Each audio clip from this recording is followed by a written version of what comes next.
എല്ലാ സ്നേഹം നിറഞ്ഞ നന്മ നിറഞ്ഞ കൂട്ടുകാർക്കും മറ്റൊരു വീഡിയോയിലേക്ക് ഹാർദവമായ സ്വാഗതം. എല്ലാവർക്കും സുഖമല്ലേ കൂട്ടുകാരെ? എല്ലാവർക്കും സുഖമെന്ന് വിശ്വസിക്കുന്നു. അപ്പോൾ എല്ലാവരും വിഷു നല്ല രീതിയിലെല്ലാം ആഘോഷിക്കുക. അപ്പോൾ ഇന്നത്തെ വീഡിയോയിൽ നമ്മൾ സംസാരിക്കാൻ പോകുന്നത് വർഷങ്ങൾ പിന്നിട്ടാലും ദാമ്പത്യ ബന്ധത്തിൻ്റെ ആ മാധുര്യം കുറയാതെ ഇരിക്കാനുള്ള കുറച്ച് കാരണങ്ങളാണ്, അല്ലെങ്കിൽ ആ കുറഞ്ഞു പോകാതെ ഇരിക്കാനുള്ള ഒരു 5-6 വസ്തുതകളെക്കുറിച്ചാണ് നമ്മൾ ഈ വീഡിയോയിലൂടെ സംസാരിക്കാൻ പോകുന്നത്. വിവാഹ ജീവിതത്തിൻ്റെ ഊർജവും പ്രസരിപ്പും വിവാഹം കഴിഞ്ഞ ആദ്യ വർഷങ്ങളിൽ മാത്രം ഒതുങ്ങേണ്ടതാണോ? വിവാഹ ജീവിതത്തിൻ്റെ ആദ്യ നാൾ മുതൽ അവസാന നാൾ വരെ ദാമ്പത്യം പല ഘട്ടങ്ങളിലൂടെ കടന്നു പോകുന്നുണ്ട്. ഹണിമൂൺ കാലം കഴിഞ്ഞാൽ ഉത്തരവാദിത്തങ്ങൾ പങ്കുവയ്ക്കലിൻ്റെയും കുട്ടികളെ വളർത്തുന്നതിൻ്റെയും കാലമാണ്. ഇക്കാലത്ത് ഭാര്യ ഭർത്താക്കന്മാർക്ക് പരസ്പരം സ്നേഹം പ്രകടിപ്പിക്കാനും തുറന്നു സംസാരിക്കാനും സമയം കിട്ടിയെന്ന് വരില്ല. ദിവസേനയുള്ള ജോലികളും തിരക്കിട്ട ജീവിതവും ശ്രദ്ധിച്ചില്ലെങ്കിൽ ദാമ്പത്യത്തിൻ്റെ കെട്ടുറപ്പ് ഇല്ലാതാക്കും. ഈ അവസ്ഥ ഒഴിവാക്കുന്നതിനും പങ്കാളികൾക്കിടയിലെ സ്നേഹവും കരുതലും ദാമ്പത്യത്തിൻ്റെ ഊർജവും പ്രസരിപ്പും ഇക്കാലത്തും നിലനിർത്തുന്നതിനും എല്ലാ ഭാര്യ ഭർത്താക്കന്മാരും ചെയ്യേണ്ടതായിട്ടുള്ള ചില കാര്യങ്ങളുണ്ട്.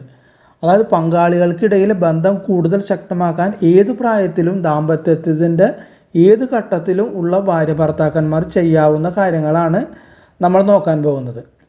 ആദ്യത്തെ കാര്യം എന്ന് വെച്ചാൽ പരസ്പരം സ്നേഹിക്കാൻ തീരുമാനിച്ചതിൻ്റെ കാരണങ്ങൾ ഓർത്തെടുക്കുക.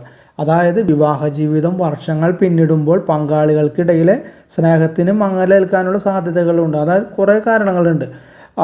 പങ്കാളിയെ ശ്രദ്ധിക്കാതിരിക്കുക, ജോലി സംബന്ധ കാര്യങ്ങൾ, മക്കളോട് വളർന്നു, അങ്ങനെ പല കാരണങ്ങളുണ്ടല്ലോ.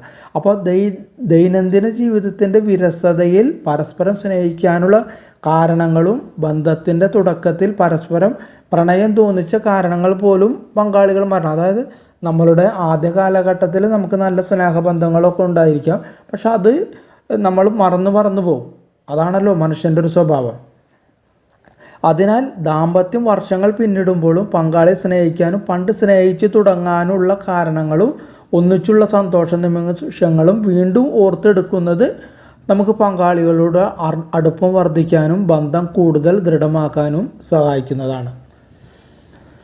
ഇനി അടുത്തത് നമ്മൾ നോക്കാണ്ട്, രണ്ടുപേരും ഇഷ്ടപ്പെടുന്ന വിനോദങ്ങളിൽ ഏർപ്പെടുക. അതായത് പ്രായം എത്രയായാലും പ്രണയത്തിനും ദാമ്പത്യത്തിനും എപ്പോഴും ചെറുപ്പമാണെന്ന് കരുതുക.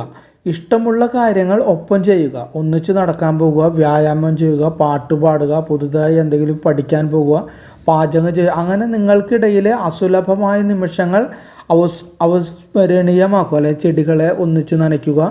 വർഷങ്ങൾ കഴിഞ്ഞാലും അന്യോന്യമുള്ള അടുപ്പത്തിന് ഒരു മാറ്റവും സംഭവിക്കില്ലെന്ന് സ്വയം ബോധിക്കാനും പങ്കാളിയെ ബോധിപ്പിക്കാനും ഇത്തരം ആക്ടിവിറ്റികൾ നമ്മളെ സഹായിക്കുന്നതാണ്. അടുത്തതായിട്ട് അഭിമുഖീകരിക്കുന്ന പ്രശ്നങ്ങളെക്കുറിച്ച് പങ്കാളിയോട് തുറന്ന് സംസാരിക്കുക. അതായത് പങ്കാളിയെ എത്രയൊക്കെ സ്നേഹിക്കുന്നുണ്ടെന്ന് പറഞ്ഞാലും എല്ലാ കാര്യങ്ങളും അവരുടെ നിലപാടുകൾ ആയിട്ട് ഒത്തുപോകുക എന്നത് ഒരു ബന്ധങ്ങളിൽ നടപ്പുള്ള കാര്യമല്ല. പകരം അഭിപ്രായ വ്യത്യാസം ഉണ്ടാകുമ്പോൾ തുറന്ന മനസ്സോടെ തങ്ങൾ അഭിമുഖീകരിക്കുന്ന പ്രശ്നങ്ങളെക്കുറിച്ച് പങ്കാളിയോട് സംസാരിക്കുക. പ്രത്യേകിച്ച് അവരുമായുള്ള ബന്ധങ്ങളിലെ പ്രശ്നങ്ങൾ. ഇത് പരസ്പരമുള്ള ആശയവിനിമയം മെച്ചപ്പെടുത്തുന്നതിനും ബന്ധം കൂടുതൽ ദൃഢമാകുന്നതിനും സഹായിക്കും. മാത്രമല്ല ഇത്തരം തുറന്ന സംസാരങ്ങളിലൂടെ പങ്കാളിയോട് ഏത് കാര്യവും സംസ്കരിക്കാനുള്ള ധൈര്യവും സ്വാതന്ത്ര്യവും നമുക്ക് കൈവരും. നിശബ്ദമായാണെങ്കിലും അല്പനേരം ഒപ്പം ഇരിക്കുക. അതായത് എപ്പോഴും സംസാരിച്ചു കൊണ്ടിരുന്നാലേ ബന്ധം ദൃഢമാകൂ എന്നില്ല.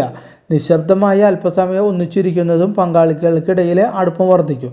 എത്ര നേരം ഇങ്ങനെ ഒന്നും മിണ്ടാതെ ഒന്നിച്ചിരിക്കാൻ പങ്കാളികൾക്ക് സാധിക്കുന്നുവോ അന്യോന്യമുള്ള ചങ്ങാത്തത്തിൽ അവർ അത്രയും സംതൃപ്തരാണെന്നാണ് അർത്ഥം. അതുകൊണ്ട് ഒന്നും മിണ്ടിയില്ലെങ്കിലും സാരമില്ല, ഒപ്പം ഇരിക്കുക. കൂടെ ഉണ്ടെന്ന് നമുക്കൊരു ബോധ്യം വരുത്താനായിട്ട് ഇത് സഹായിക്കും. അടുത്ത, ഒന്നിച്ച് യാത്രകൾ പോകുക. അതായത് എല്ലാ പങ്കാളികളും അവരുടെ കഴിയുന്നത് പോലെ ഒന്നിച്ച് യാത്രകൾ ചെയ്യണം. കാരണം യാത്രകൾക്ക് ആളുകളെ തമ്മിൽ അടുപ്പിക്കാനുള്ള അപാരമായ കഴിവുണ്ട്.